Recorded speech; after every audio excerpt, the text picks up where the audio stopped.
Thank you so much for joining us for another edition of All Angles. I'm Dion Jackson Miller. And, over the past few years, our news center has been focusing on the issue of safety of women. From my radio documentary on street harassment or catcalling I did in 2018 to a series of reports on primetime news just this year done by Anthony Lugg, Giovanni Dennis, and Javon Keys, highlighting persistent assaults and harassment of our women. Now, following the police report that came out about 3 women having been abducted on Monday and then released after being robbed, we're once again giving voice to our women as we continue to call for more protection for women from society and the authorities.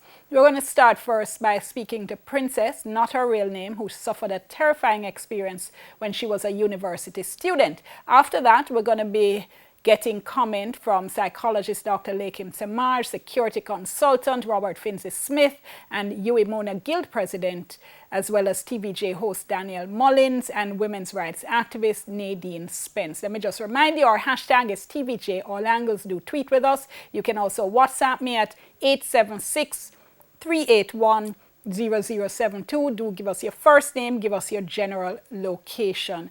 Princess, thank you so much for talking to us. Hi, good afternoon, Diane. Good evening. It's evening now.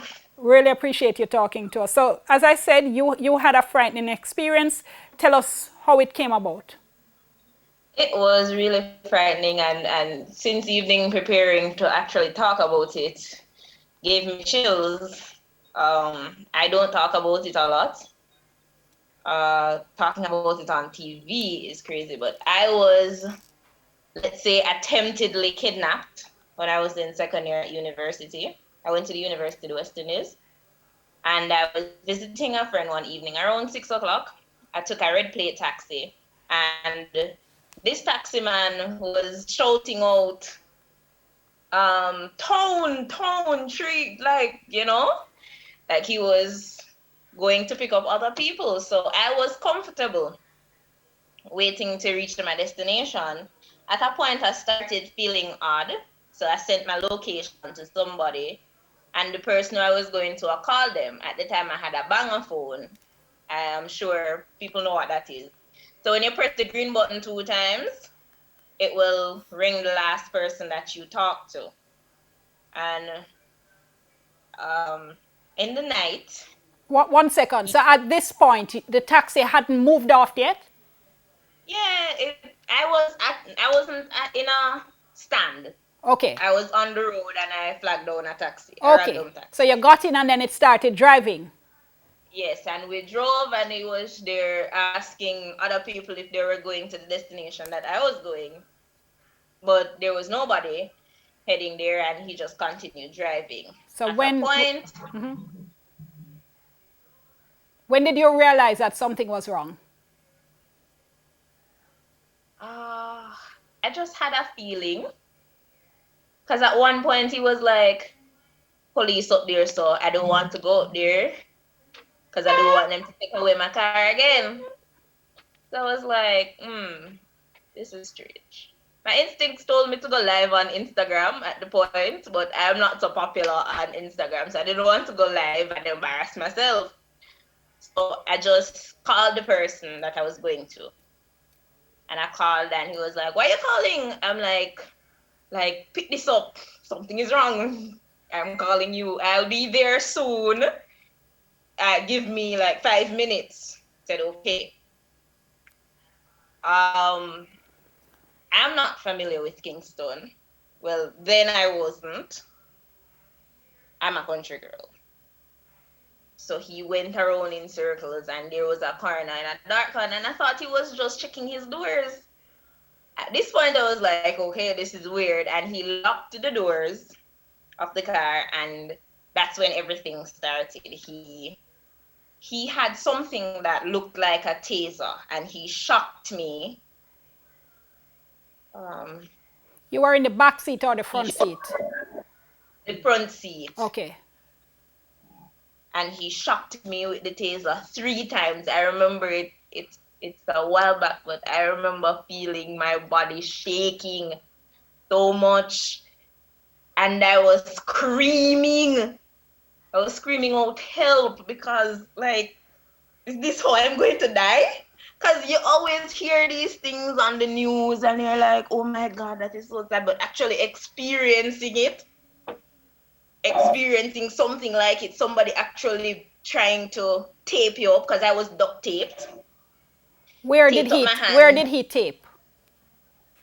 My hands were duct taped, and I was screaming, so he duct taped my mouth, and he punched me, and he was squeezing. I'm a very skinny person.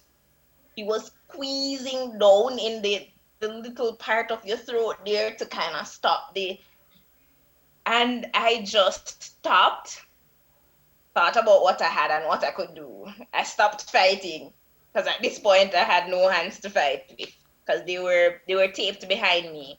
So the front passenger seat was reclined, and he taped my hands behind me after tasering me. It seemed like what he has was a taser, and it shocked me. So I never had the strength to scream and kick anymore. So he had my hands tied and he bound in my mouth with duct tape too. And my hands were tied behind me. So I was front way down on the front passenger seat. And then he stuck me under is the glove compartment. Excuse me. He pushed me under there for a little while. And then he brought me back up there and he shouted, "Me I go tape up your eye them." And I was like, no, I need my eyes.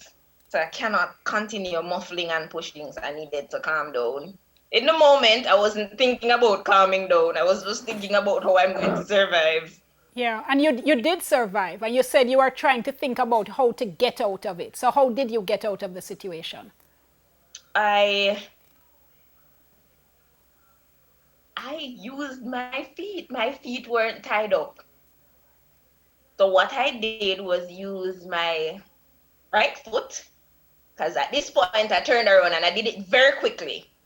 So I spin around, my hands were still bounded. Because all that time he was driving with me, I was trying to loose my hands. And when I realized that they were loose enough, because it was duct tape, my hands are tiny so they can spin out of it. I turned around quickly and used my right foot on the steering and my left foot to try and open the door. My first attempt failed. I was like, okay, I'm going to die because I failed. And I just put it up in my mind that if I am dying tonight, he's dying too.